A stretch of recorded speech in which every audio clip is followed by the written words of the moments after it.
नमस्कार.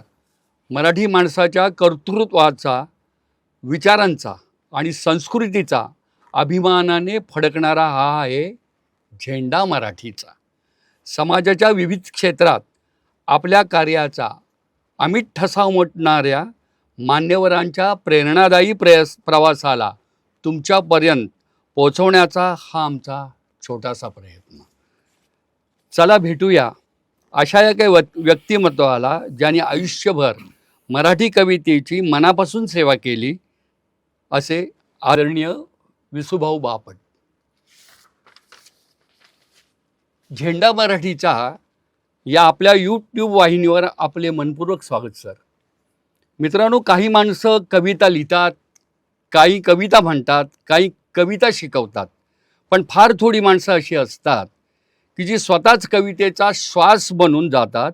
आज आपण अशाच एका काव्य साधकाला भेटणार आहोत. सलग 11 तास आणि त्यानंतर सलग 15 तास मराठी कवितांचे वाचन करून लिम्का बुक ऑफ रेकॉर्ड्समध्ये आपल्या नावाची नोंद करणारे, देशविदेशात 2000हून अधिक काव्यप्रयोग सादर करणारे, महाराष्ट्रातील शेकडो ज्येष्ठ आणि नवोदित कवींच्या हस्ताक्षरांतील हजारो दुर्मिळ कवितांचा अमूल्य ठेवा जपणारे आणि त्या प्रत्येक कवितेमागील भावना रसिकांच्या हृदयापर्यंत पोहोचवणारे हे व्यक्तिमत्व म्हणजे आदरणीय विसूभाऊ बापट. सुप्रसिद्ध मराठी कवी शंकर वैद्य यांनी त्यांना बहाल केलेली काव्यदूत ही पदवी त्यांच्या कार्याची साक्ष देते. एकपात्री सादरीकरणांतील उल्लेखनीय योगदानाबद्दल त्यांना कमलाकर वैश्यपायन एकपात्री स्मृती पुरस्कार मिळाला आहे.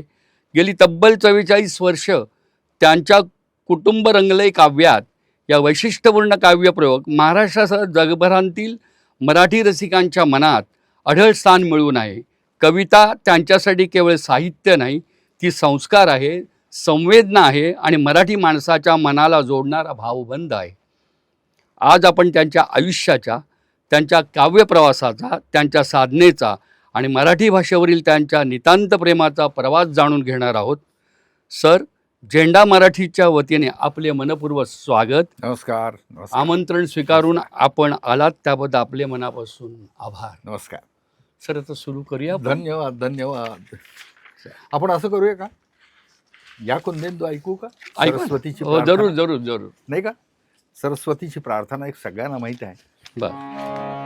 या कुंदेंदू तुषारहार धवला, या कुंदेंदू तुषारहार धवला, या शुभ्र वस्त्रावृता. आता ही प्रार्थना बऱ्याच ठिकाणी गेल्यानंतर म्हटली जाते असं दिसलं, पण उच्चारण मात्र व्यवस्थित होत नाही. सामांबा तू सरस्वती भगवती निशेष जाड्या पहा असं म्हणणारेच जास्त करून दिसतात. म्हणून बरं, याचं मराठीत भाषांतर काय माहीत नसतं बऱ्याच जणांना. बर. म्हणून याचं मराठीमध्ये समश्लोकी मिळालेली आहे. ती समश्लोकी ऐकूया.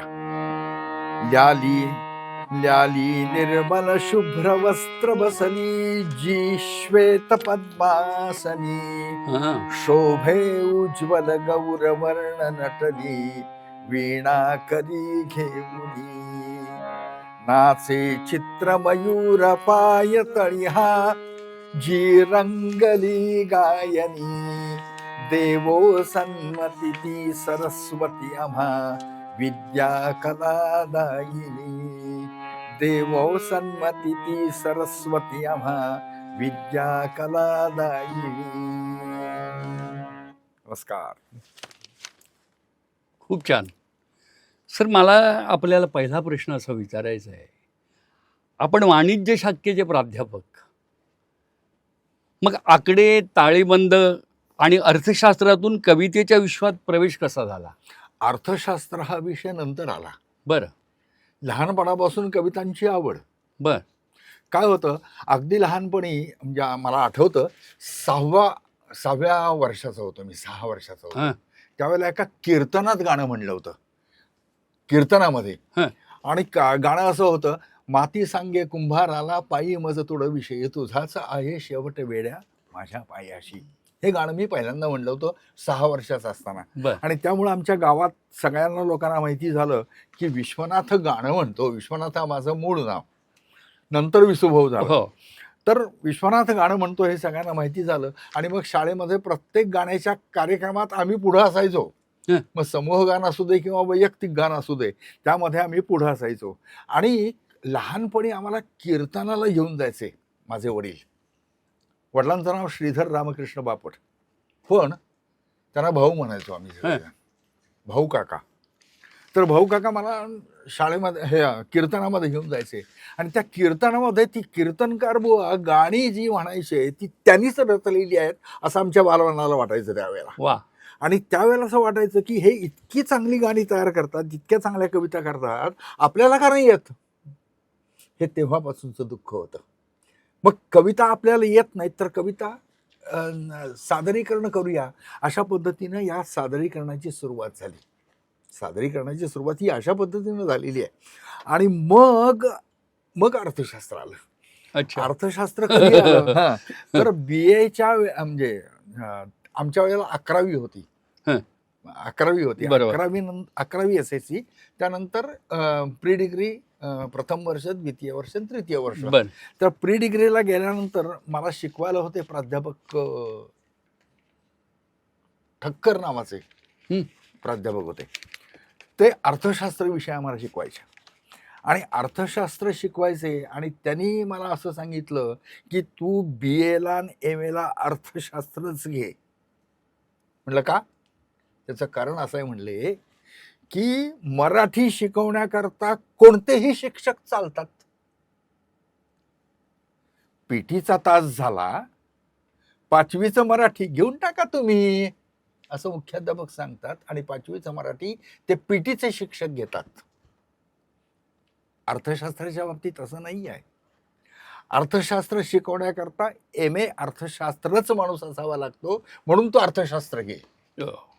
दुसरी गोष्ट, अर्थशास्त्र जर समजा घेतलंस तर तू शिक्षक, अध्यापक, प्राध्यापक काही होऊ शकतोस.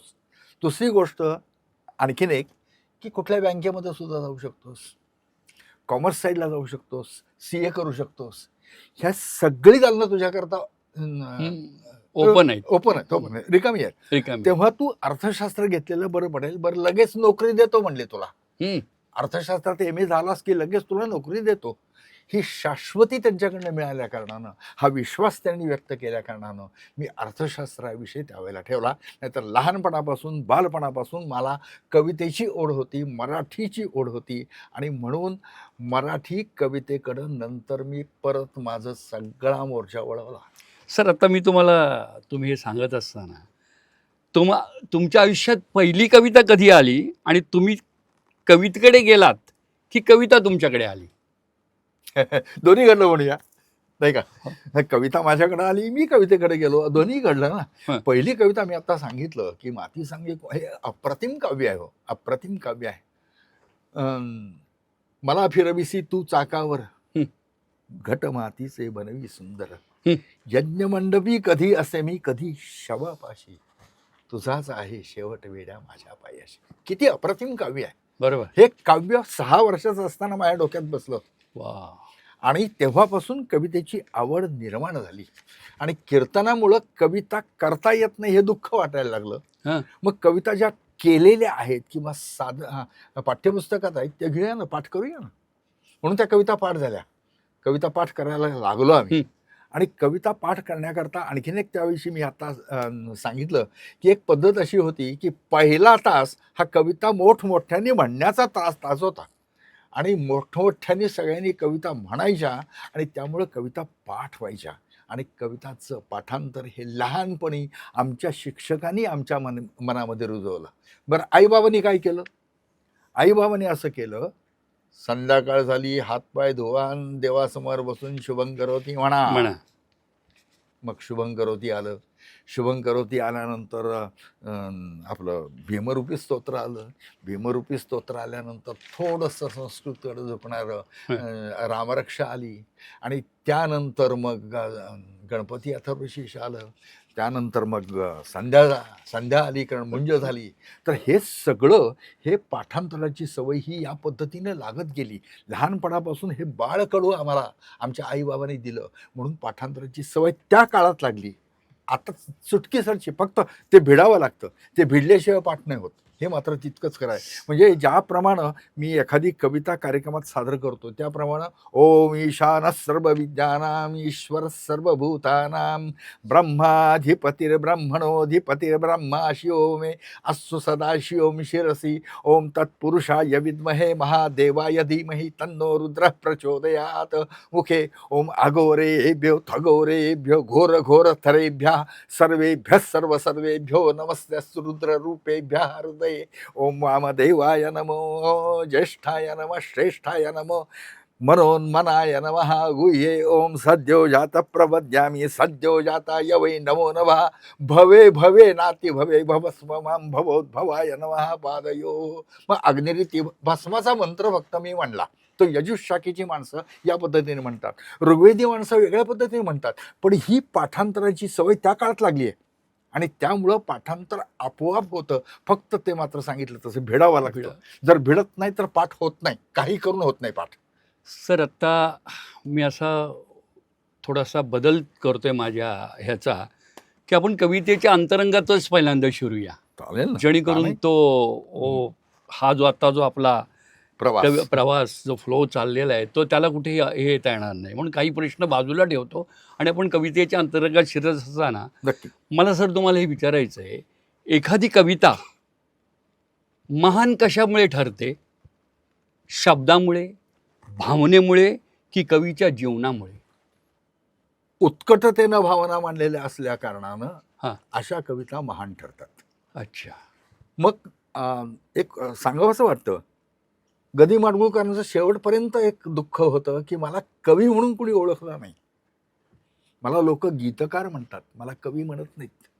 पण तुम्ही त्यांची प्रत्येक रचना पहा, काव्यानं ओतप्रोत भरलेली आहे. काव्यच आहे त्यांची प्रत्येक कविता, प्रत्येक रचना. मग ते सिनेमातलं गाणं असू दे किंवा त्यांनी लिहिलेलं कोणतंही गाणं असू दे, ते चित्रपटात घेतलं गेलं म्हणून ते काव्य नाही असं नाही म्हणता येणार. लबाड जोडची इमले माड्या गुणवंताना मात्र जो पड्या पतिव्रतेच्या गळ्यात धोंडा वेश्येला मणिहार उद्धवा अजब तुझे सरकार. काव्य आहे हो हे. बरोबर. सिनेमात घेतलं गेलं म्हणून ते गीत नाही होत.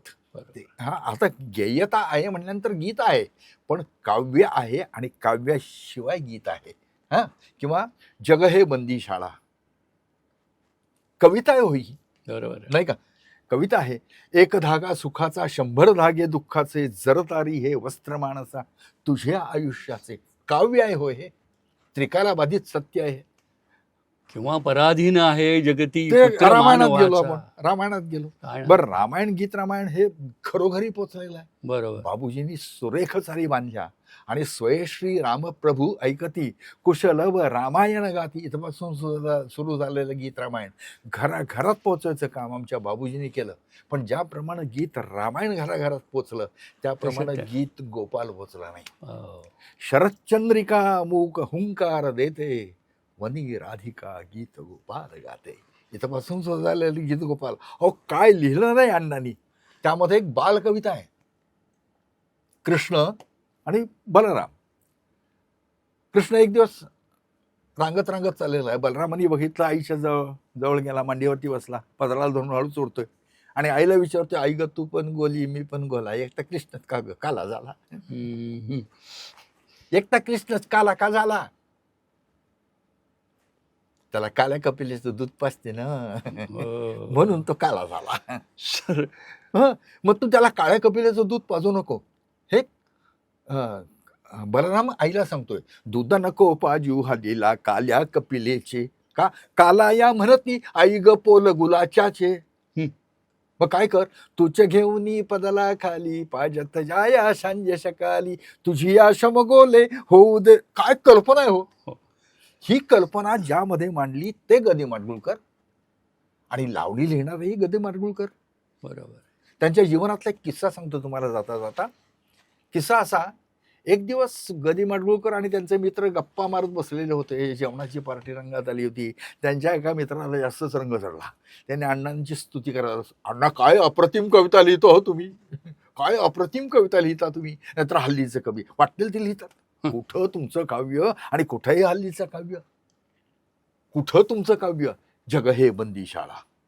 कुठं तुमचं काव्य आणि कुठंही हल्लीचं काव्य. फळ सांभाळ तुझ्या लाग आला, तुझ्या उसाला लागल कोला.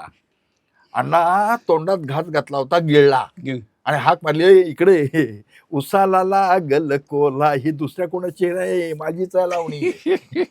तर अण्णा जी लिहिलं नाही, काव्याचा प्रांतच नाही हो. आणि अण्णांचा भक्त आहे मी. अण्णा हे देव आहेत माझ्याकडे. बरोबर. कारण कोणताही काव्य प्रकार लिहिणारे म्हणजे गदी माडगूळकर. सर आत्ता स्वतःला गदिमांचा भक्त समजतात, समजतो ना, आहे प्रश्नच नाही की. पण मग त्याच्या ह्याने विचारतोय तुम्हाला की ही जी कविता, जी गदिमा तुम्ही अगदी कोळून प्यालायत असं म्हटलं तर हरकत नाही. मग ही कविता समजण्यासाठी अभ्यास महत्वाचा ठरलाय की त्यातली संवेदनशील मन त्यातलं अभ्यास केल्याशिवाय संवेदना येणारच नाही ना. अभ्यास तर यायलाच पाहिजे. म्हणजे त्या कवितेला त्या कवितेच्या शब्दात जो अर्थ भरलेला आहे, त्या प्रत्येक शब्दाचा अर्थ समजून घेऊन त्याचा अभ्यास करणं, हे ज्या वेळेला घडलं त्यावेळेला संवेदना निर्माण झाली ना. संवेदना सहज नाही होत निर्माण. बघितलं की संवेदना नाही होत. तर शब्द त्यातला समजावून घेणं हे अत्यंत महत्वाचं आहे. उदाहरण सांगतो, गदिमांचंच एक उदाहरण. बरं बघा, माझ्या मते ही कविता मी बऱ्याच ठिकाणी शिकवली आहे आणि ही गदिमांच्या अक्षरात माझ्याकडे आहे. भाग्य माझं. नक्कीच. असं बसून गदिमांच्या बरोबर गप्पा मारल्यात आणि त्यांच्याकडे आग्रह धरून कविता लिहून घेतलेत त्यांच्याकडनं. तर त्यांची एक कविता की सासर आणि माहेर या दोन गोष्टी फक्त मुलींनाच असतात का हो? नाही, रसिक हो, त्या नदीला सुद्धा असतात. नदीचं डोंगर हे माहेर आणि समुद्र हे सासर. सासरी नांदायला गेलेल्या नदीला मुलींच्या प्रमाणे वाटायला लागलं आपण माहेरी जावं, डोंगराकडे जाईल का? अण्णा म्हणतात जाते. म्हणूनच जग चालतं, ऋतुचक्र निर्माण होतात. पण कशी जाते? अष्टाक्षरी काव्य प्रकार आहे. 8 अक्षरांचा समूह प्रत्येक ओळीमध्ये असणारी कविता म्हणजे अष्टाक्षरी. कशी? नदी सागरा मिळता पुन्हा येईना बाहेर, अशी शहाण्याची म्हण नाही नदीला माहेर. काय सांगू रे बाप्पानं तुम्ही आंधळ्याचे शेले. मीही तुमच्यातलाच एक आंधळा आहे बरं का. काय सांगू रे बाप्पानं तुम्ही आंधळ्याचे चेले, नदी माहेर असं जाते म्हणून हिचं जग चाले. सारे जीवन नदीचे घेतो पोटात, सारे जीवन नदीचे घेतो पोटात सागर, तरी तिला आठवतो जन्म दिलेला डोंगर. आणि मग डोंगराच्या मायेसाठी रूप वाफेचे घेऊन नदी तरंगत जाते पंख वाऱ्याचे लावून. पुन्हा होऊन लेकरू नदी वाजविते वाळा, पाना फुटतो डोंगरा आणि येतो पावसाळा. ही त्यांच्या अक्षरातली कविता आहे, माहेरची ओढ नावाची. खूप ठिकाणी शिकवली मी. माझ्या मते या भाऊंच्या शाळेमध्ये सुद्धा मी शिकवलेली आहे कविता. गेल्या खेप्याला होते त्यावेळेला. किती छान आहे. नदी सागरा मिळता पुन्हा येईना बाहेर, अशी शहाण्याची म्हण नाही नदीला माहेर, नाही नदीला माहेर. काय सांगू रे बाप्पानो तुम्ही आंधळ्याचे चेले, नदी माहेरास जाते म्हणूनच जग चाले. सारे जीवन नदीचे, सारे जीवन नदीचे घेतो पोटात सागर, तरी तिला आठवतो जन्म दिलेला डोंगर. डोंगराच्या मायेसाठी रूप वाफेचे घेऊन नदी तरंगत जाते पंख वाऱ्याचे लावून. पुन्हा होऊन लेकरू, पुन्हा होऊन लेकरू नदी वाजविते वाळा, पान्हा फुटतो डोंगर. काय कल्पना आहे हो. पान्हा फुटतो डोंगरा आणि येतो पावसाळा, पान्हा फुटतो डोंगरा आणि येतो पावसाळा. माडगुळकरांच्यावरती आपण तेच आता मी म्हणत होतो की गदिमाचंच बोलायचं झालं तर हा सगळा हे होऊन जाईल, बहिणाबाईबरोबर आमचं पोचणंच कठीण होऊन जाईल. तर सर, बहिणाबाईंना सुद्धा मध्ये न घेता मी तुम्हाला असं विचारतो, अनेक दुर्मिळ कवितांचे मूळ रचनाकार आपण शोधून काढलेत. हा शोध प्रवास किती कठीण होता, असा एखादा अनुभव सांगाल का तुम्ही आम्हाला? अनेक अनुभव आहे तो. एखादाच सांगा. एक सांगतो फक्त. या कविता संकलित करत करत मला कोणीतरी सांगितलं की गझल हा काव्य प्रकार लिहिणारा कवी सुरेश भट हे नागपुरात आहेत. बर. मराठीमध्ये शायरी काव्य प्रकार लिहिणारा कवी शायर यवतमाळात आहेत. नाव भाऊसाहेब पाटणकर. बर. मुक्तछंद काव्य प्रकार लिहिणारे कवी हे नागपूरचे आहेत. कवी अनिल. तुम्ही नागपूरला जा, नागपूरला तुम्हाला खूप कवी मिळतील. बरं, दुसरी गोष्ट अशी की मी आदिवासी मुलांच्या करता विनामूल्य कार्यक्रम करतच होतो. आणि आदिवासी मुलांच्या आदिवासी आश्रमशाळा या विदर्भात जितक्या आहेत तेवढ्या संपूर्ण महाराष्ट्रात पण नाही आहेत. आपल्या जळगाव नंतर मलकापूर म्हणजे बुलढाणा जिल्हा, जळगाव जामोद नावाचा परिसर आहे, तिथं आश्रमशाळा आहेत. तिथून सुरुवात करायची, थेट आमच्या गडचिरोली जिल्ह्यापर्यंत जायचं. सगळीकडं आश्रमशाळा आहेत. आदिवासी मुलं, या आदिवासी मुलांना शिकवण्याकरता कार्य करणारे व्यक्ती. बाबा आमट्यांचा एक किस्सा सांगतो. 1983 साली बाबा आमट्यांच्याकडं मी कार्यक्रमाला गेलो. पहिल्यांदा आनंदवनात एक साहित्य संमेलन होतं. त्या साहित्य संमेलनात त्यांची माझी भेट झाली. मग बाबा म्हणले, आपण आनंदवनामधल्या एका मित्र मेळाव्याला याल का? नाही येणार. अरे, मित्र मेळाव्याला येणार नाही? कुणीच नाही म्हणत नाही. म्हटलं पुढचं ऐका ना, मी आदिवासी मेळाव्याला येणार आहे म्हटलं. एवढे खुश झाले. आणि मी त्या आदिवासी मेळाव्याला गेलो होतो. तिथून आदिवासी मेळाव्यापर्यंत पोचण्याकरता रस्ते पण नव्हते त्या काळात. जंगल होतं पूर्णपणे. आजही जंगल आहे, पण आता रस्ता तरी किमान झालेला आहे. तिथं पोचलो. तिथं पोचल्यानंतर त्यांनी सांगितलं, इथल्या विद्यार्थ्यांची मातृभाषा गोंडी आहे. जशी इथल्या विद्यार्थ्यांची भाषा आता बोललं मी नाही कुचिपुडी, तशी तिथल्या विद्यार्थ्यांची भाषा मातृभाषा गोंडी आहे. आणि ते विद्यार्थी मातृभाषेवरती प्रेम करतात. मग म्हणलं काय करू? त्या विद्यार्थ्यांच्या मातृभाषेत एखादी कविता जर ऐकवलीस तर ती पोरं आपलीशी होती. हो, बरोबर आहे. आणि मग तुझा कार्यक्रम ऐकत बसतील. म्हणलं काय करू? म्हणलं, पण त्यांनी एक प्रभू नावाचा माणूस मला दिला. प्रभू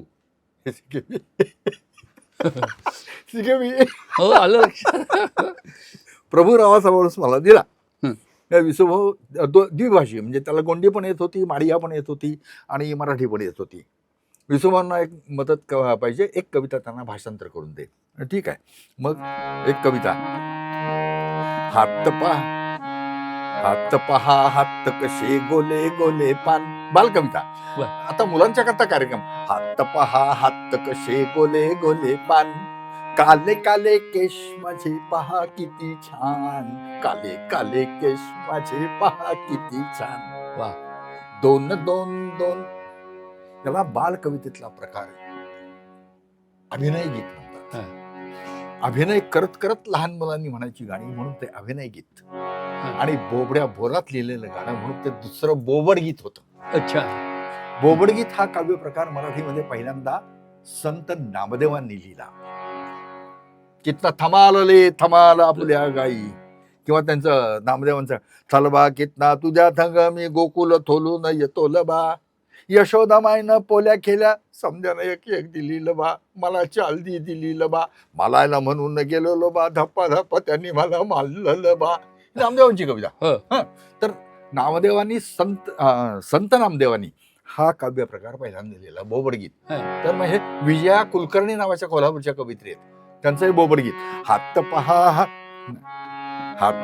हात कसे गोले गोले पान, हात पहा हात कसे गोले गोले पान, काले काले केश माझे पहा किती छान, दोन दोन दोन दोन दोन दोन माझे छोटे छोटे कान, इकले तिकले हाले पहा कशी माझी मान, इकले तिकले हाले पहा कशी माझी मान, पाया आहेत दोन बोते त्यांना 10, मी कशा दौलदाल चालत असतो पहा, मी कशा दौलदाल चालत असतो पहा, एक माझे नाक डोले मला दोन, शलवा आधी पाहूया, शलवा आधी पाहूया झोपी जातो कोण, शलवा आधी पाहूया झोपी जातो कोण. ही बाळ कविता गोंडीत ट्रान्सलेट करून घेतली मी, प्रभूंनी दिली मला. कई हुड नावा पांढरी पांढरी आखी, कई हुड नावा पांढरी पांढरी आखी, कारे कारे केलकू नावा हुड्ड बेचून बेश, कारे कारे केलकू नावा हुड्ड बेचून बेश. गोंडीत ऐकवायचं मुलांना.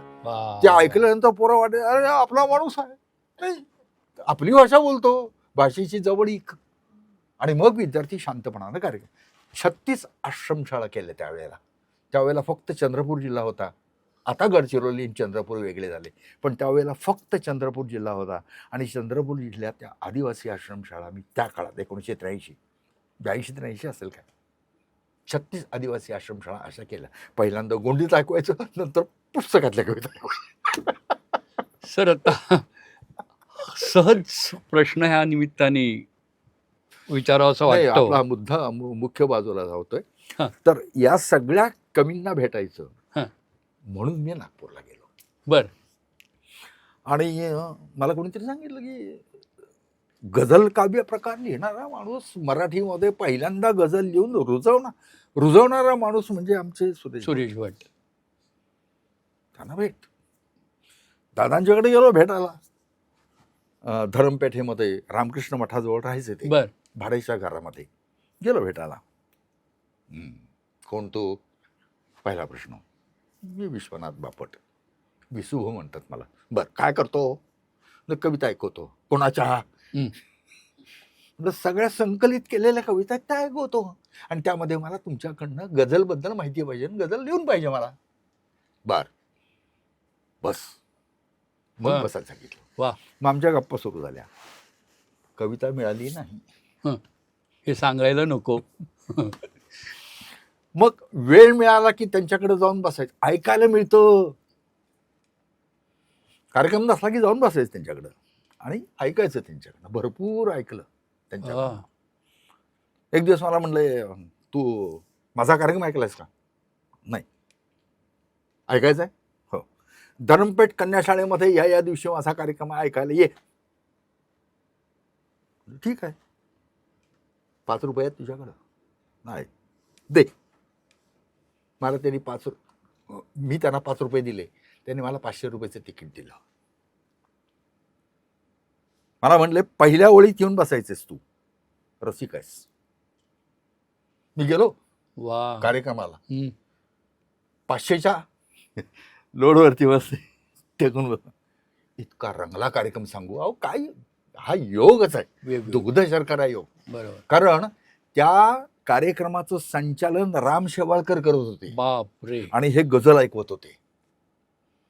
गझल ऐकून झाल्या, कार्यक्रम संपला. कार्यक्रम संपल्यानंतर सुरेश भटांना शाल, श्रीफळ आणि पुष्पगुच्छ देऊन त्यांचा सत्कार झाला.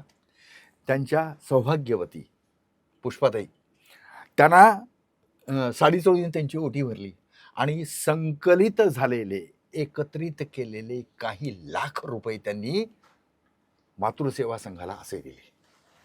आणि आम्ही घरी आलो, दादांच्या घरी.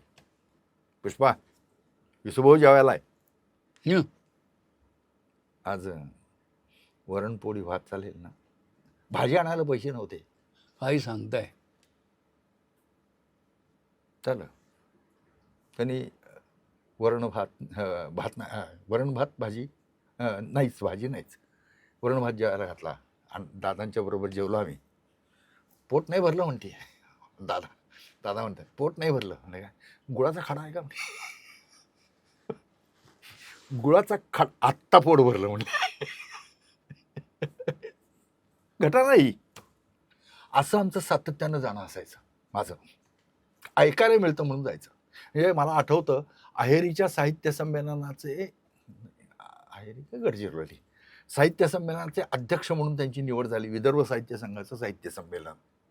अध्यक्षीय भाषण ते लिहित होते आणि वा म्हणण्याकरता आम्ही बसलो होतो.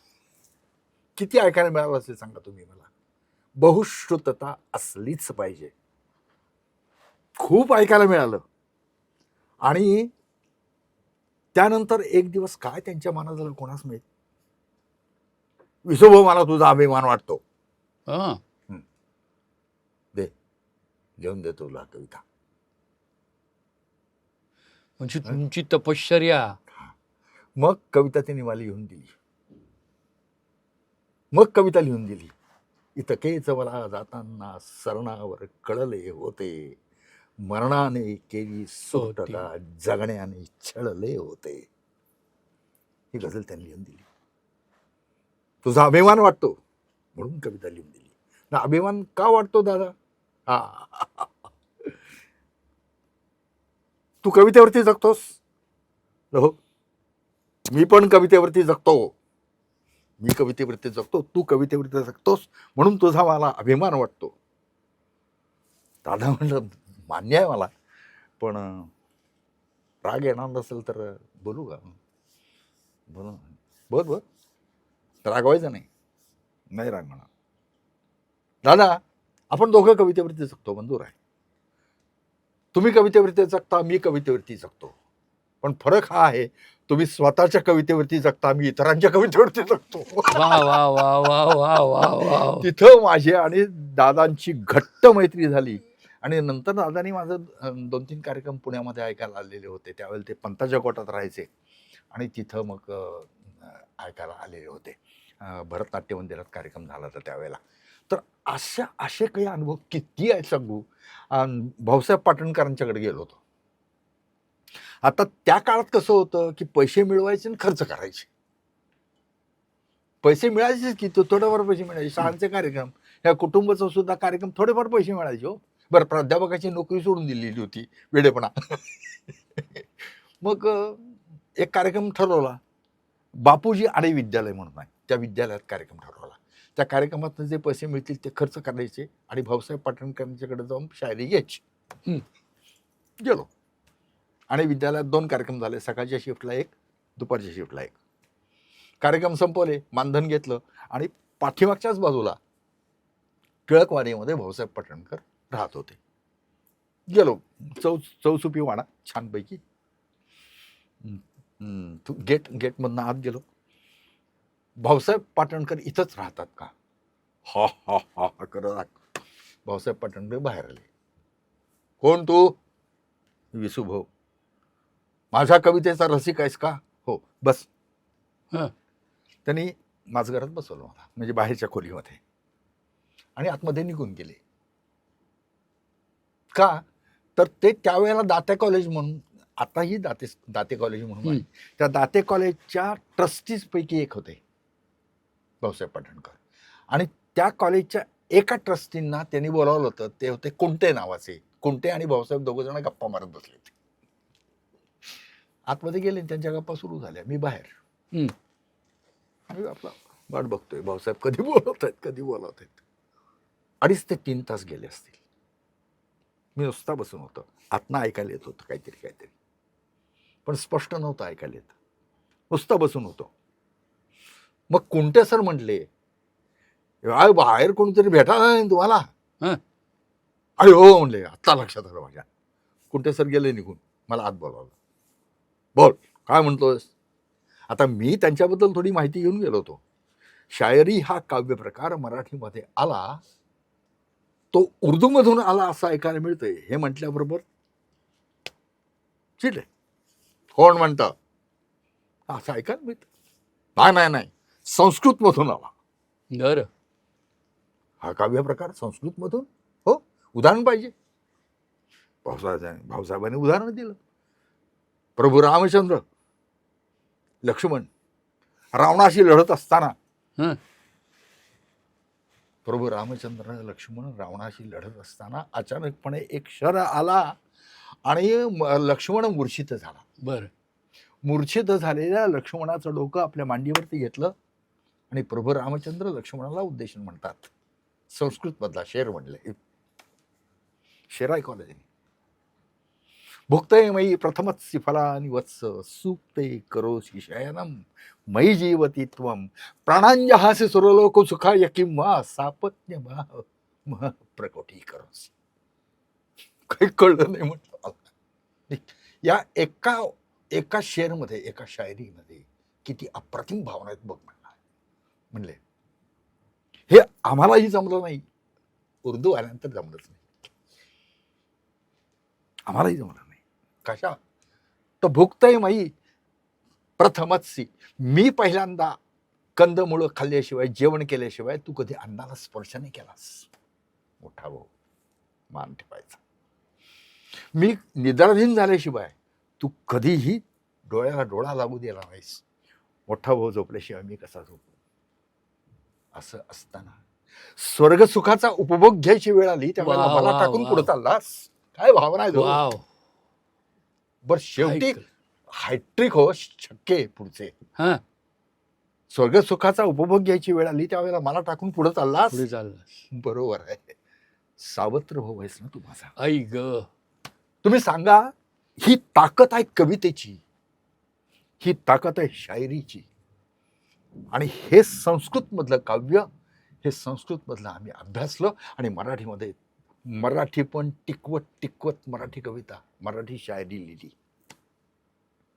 असं म्हणून भाऊसाहेब बोलायला लागले. बोलतं केलं मी त्याला, संस्कृतचा अभिमान ठेवणारा माणूस म्हणून. आणि मग आम्ही पहाटे 3:30 वाजेपर्यंत गप्पा मारत बसलो. भाऊसाहेबांनी भरभरून दिलं. सांगेन काही भव्य ऐसी शायरी माझी नव्हे, तो कवींचा मान ती तुकी पायरी माझी नव्हे. ऐसे नव्हे की शायरी आम्हीच आहे निर्मिली, कमलांतरी भ्रमराधिकांनी केव्हाच आहे निर्मिली. पाठ पहिल्या शायरीचे त्यांनी खरे आम्हा दिले.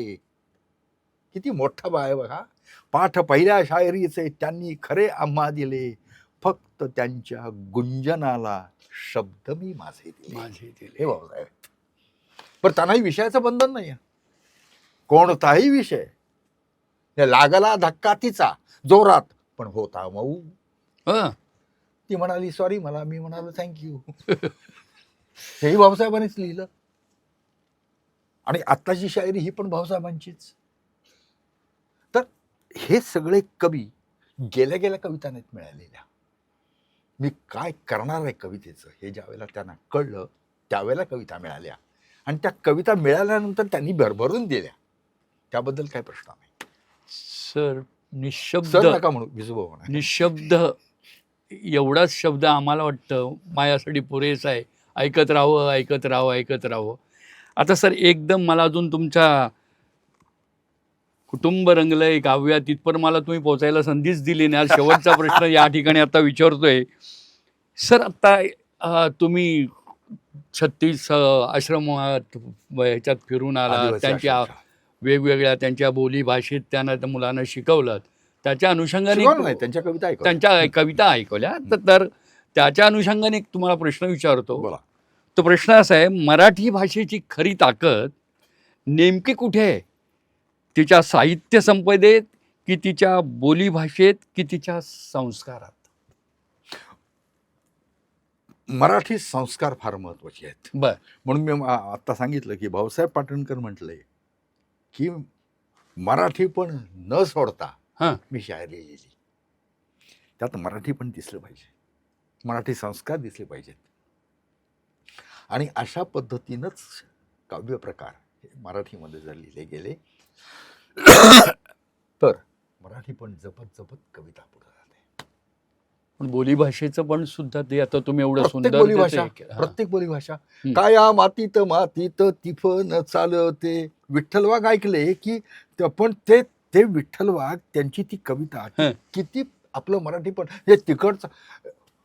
तिफन हा शब्द इकडच्या लोकांना पटकन कळणार नाही, पण तिफन म्हणलं की त्या विदर्भातल्या लोकांना कळेल की तिफन शेतकऱ्याला वापरावी लागते, ती नांगरटासारखी करण्याकरता. हे महत्वाचं आहे.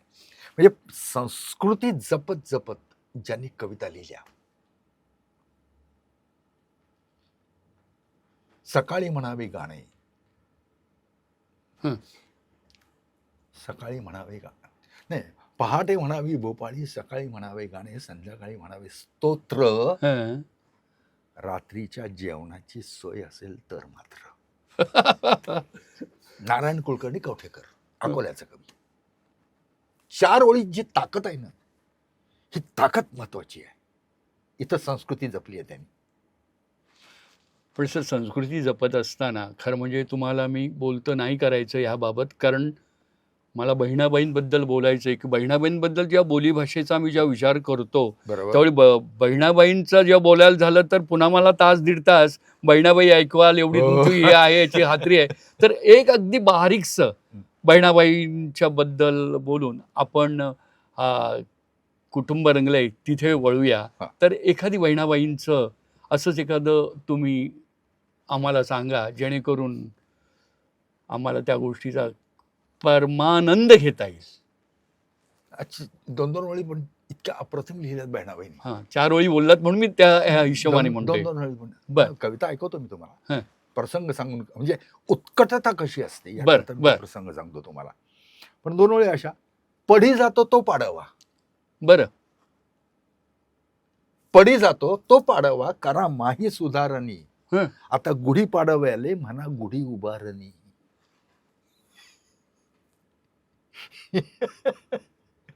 वा वा आपण वा. पाडवा म्हणतो, तो पाडवा कसा म्हणे, गुढी उभारणी म्हणा, पाडवा कसा असेल. ही बहिणाबाई आहे. बालविवाह झाला होता बहिणाबाईंचा. त्यांचे पती लवकर गेले. आयाबाया सगळ्या शेजारणी पाजारणी सांत्वन करायला आल्या. सांत्वन करायला आल्यानंतर बहिणाबाईने जे उत्तर दिले ना, नका नका आया बाया, नका करू माही कीव, आता माझा माले जीव. आणि पुढं बहिणाबाई म्हणतात, लपे करमाची रेखा माह्या कुकवाच्या खाली, लपे करमाची रेखा माझ्या कुंकवाच्या खाली, पुसीसानी गेल कुंकू, रेखा उघडी पडली. काय आहे हो? काय आहे सांगा तुम्ही मला. शारदांग. आता माझा मला जीव आहे. इतके दिवस ते कुंकू होतं, तो माझा सांभाळ करत होता.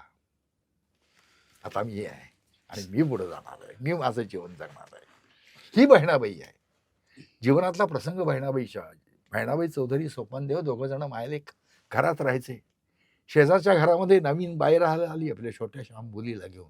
मुलगी मारायची, मुलीला मारायची आई, मुलगी रडायची. सोपानदेव बरेच दिवस पाहतात, आईला विचार, माय काऊन मारते तिची माय तिले. बापा, ती तिची माय नाही, आत्या म्हणून मारते.